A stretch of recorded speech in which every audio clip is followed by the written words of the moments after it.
नमस्कार, स्वागत है आपका खबरों का पंचनामा में। मैं हूं आपके साथ वक्ता। हम लेकर आए हैं देश और दुनिया की 5 बड़ी खबरें, जिस पर चर्चा के लिए हमारे साथ स्टूडियो में मौजूद हैं कैपिटल टीवी के editor in chief doctor Manish Kumar ji. Doctor साहब, आपका बहुत बहुत स्वागत है। धन्यवाद। सबसे पहले नजर डालते हैं आज की हेडलाइंस पर। पीएम के खिलाफ साजिश के वीडियो आए सामने। बीकेयू के फर्जी किसानों ने कबूली काफिला रोकने की बात। एसएसपी को लेकर भी किया खुलासा। परमवीर सिंह की याचिका पर सुप्रीम कोर्ट में सुनवाई। गिरफ्तारी से फिर मिला संरक्षण। सीबीआई ने दिया हलफनामा। यूपी चुनाव से पहले योगी सरकार को झटका। स्वामी प्रसाद मौर्य का योगी कैबिनेट से इस्तीफा। सपा में हुए शामिल। एक्टर सिद्धार्थ पर भड़के साइना नेहवाल के पिता। बोले, मेरी बेटी ने देश के लिए मेडल जीता, तुमने क्या किया। कानून मंत्री ने भी जताई आपत्ति। पाकिस्तान में बर्फबारी में फंसे 23 लोगों ने गाड़ियों के अंदर तोड़ा दम। मंत्री का शर्मनाक बयान। घर पर बर्फ का स्प्रे कर लें, घूमने न जाएं।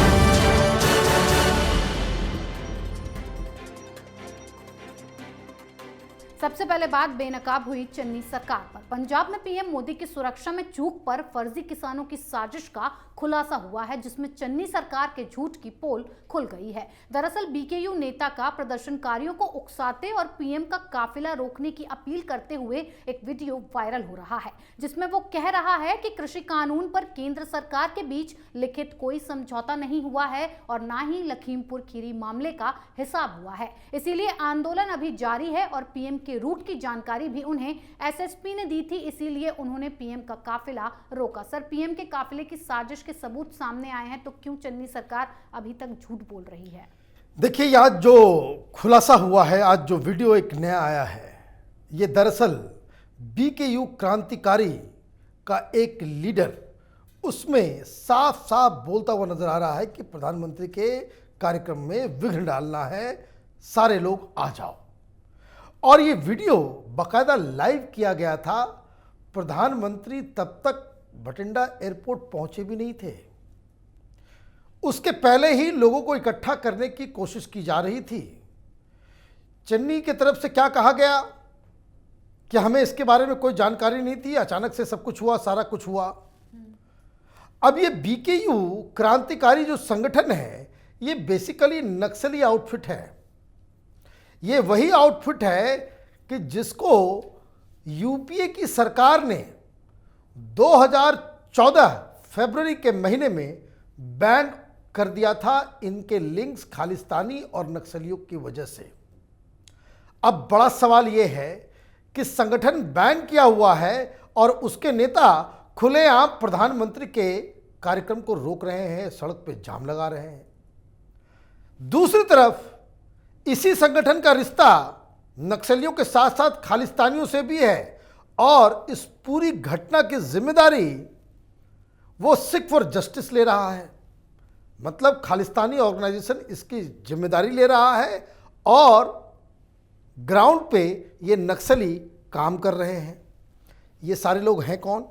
ये सारे लोग वही हैं जो किसान आंदोलन में भिंडरवाले की तस्वीर लगा करके सिंघू बॉर्डर पे और लखीमपुर खीरी में तमाशा कर रहे थे। तो कहने का मतलब ये है कि जिस हिसाब से चन्नी सरकार ने एसपीजी को गुमराह किया, ये नहीं बताया कि उस ओवरब्रिज के पास लोग खड़े हैं, और ये भी जानकारी नहीं दी कि ये जो लोग खड़े हैं ये दरअसल नक्सली संगठन से जुड़े हुए लोग हैं।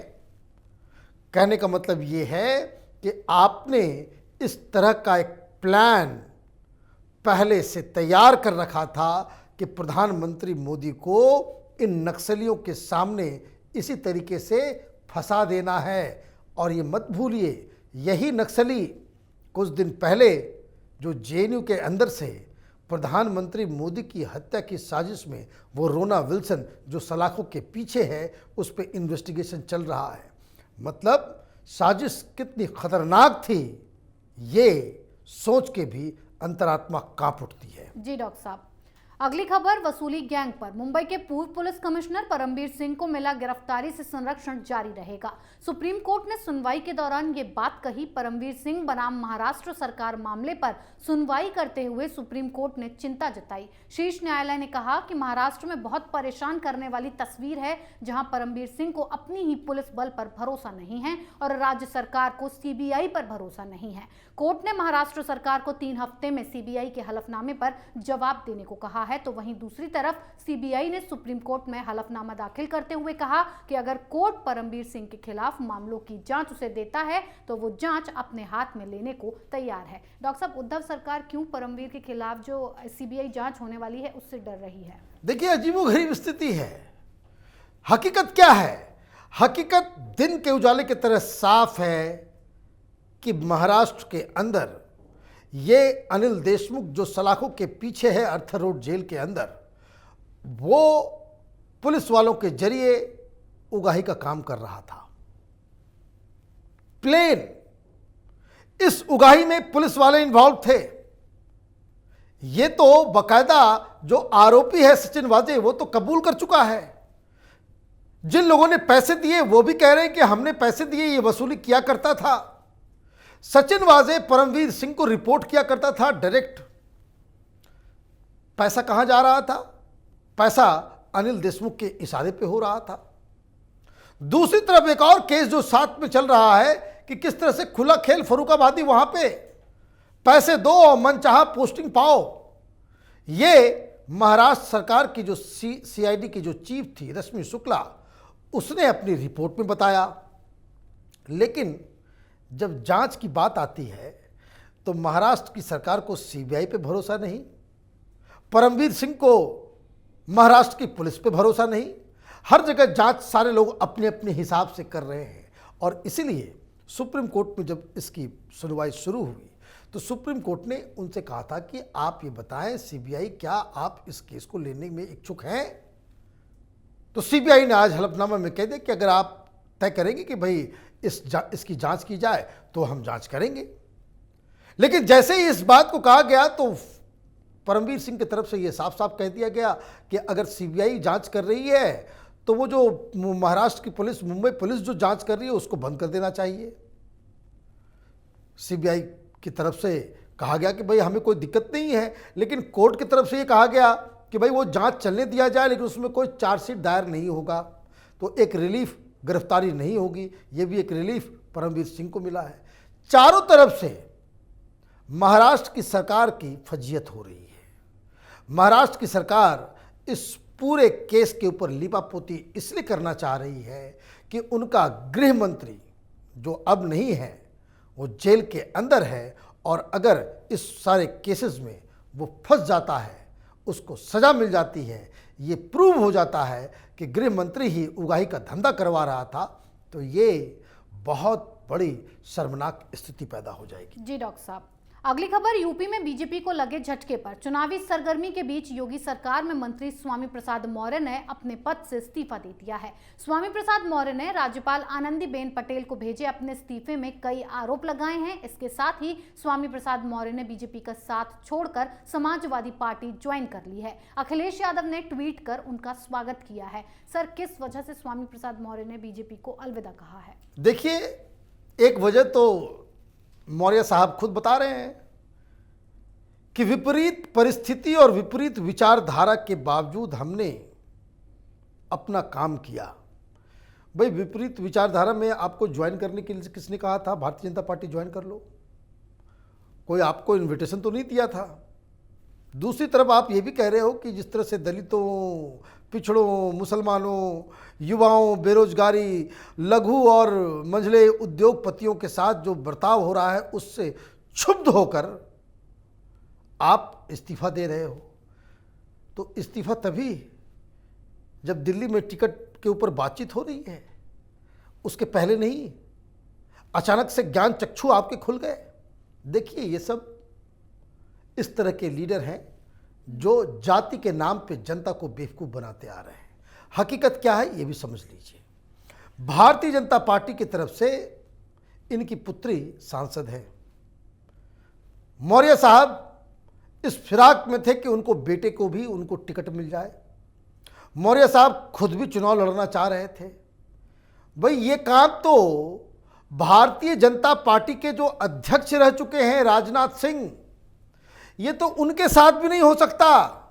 एक ही परिवार से इतने सारे टिकट, भारतीय जनता पार्टी तो अपने पूर्व अध्यक्ष के लिए भी वो नियम को बदलाव नहीं करती। ये तो बाहर से आया हुआ एक लीडर था जी। और इसलिए उनको वो इस्तीफा दे रहे हैं।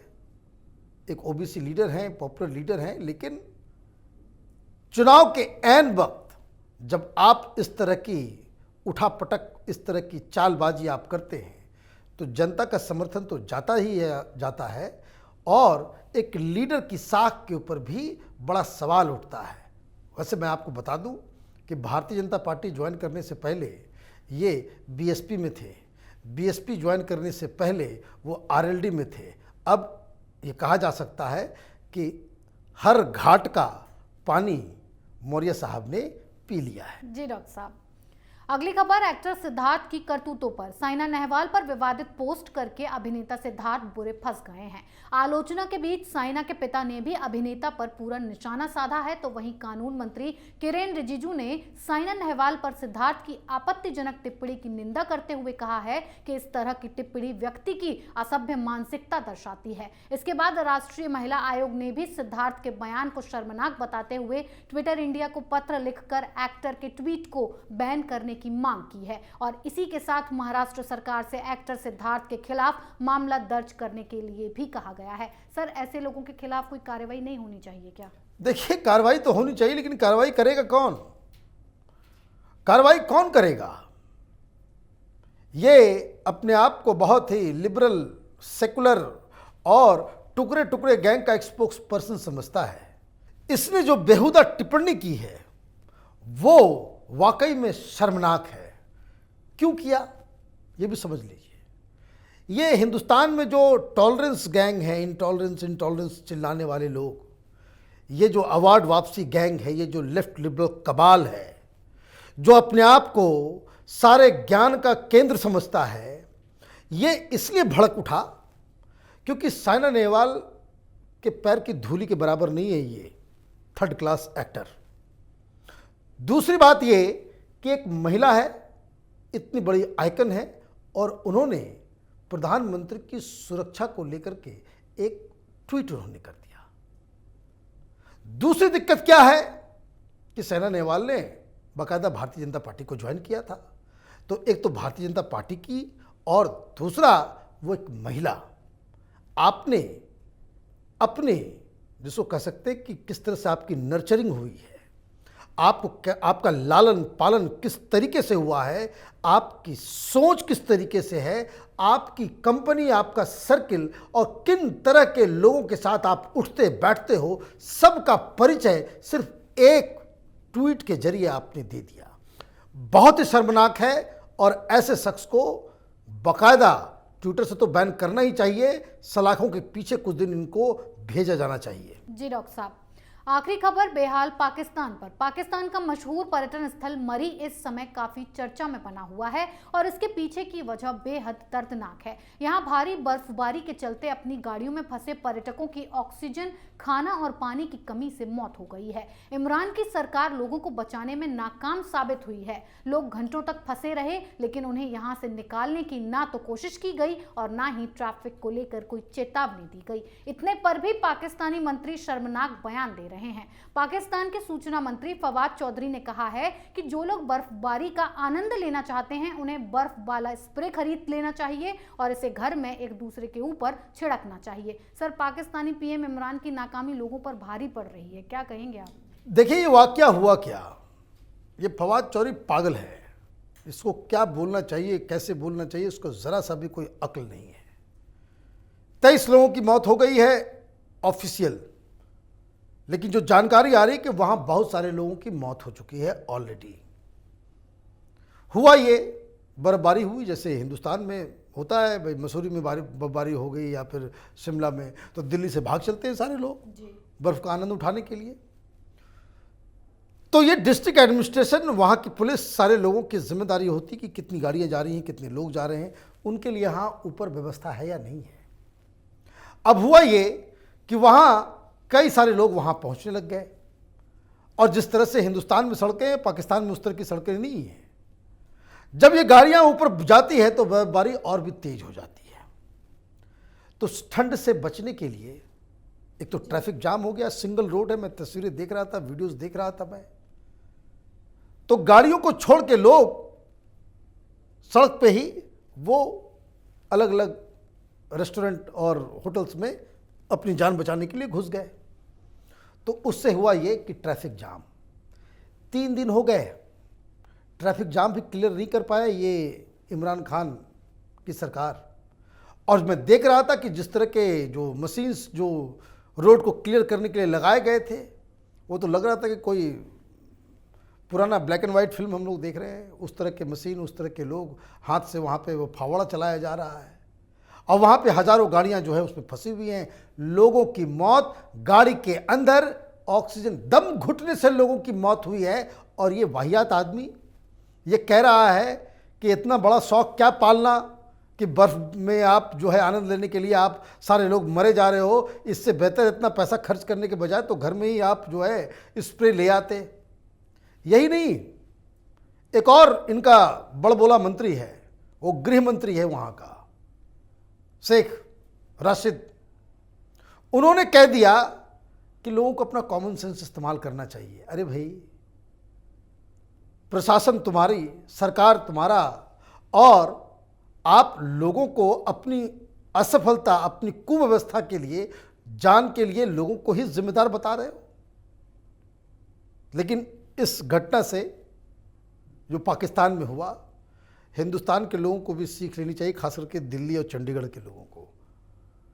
यहाँ कभी नैनीताल या फिर मसूरी या फिर शिमला में बर्फबारी होती है तो ऐसी भीड़ हम लोग लेकर के चले जाते हैं।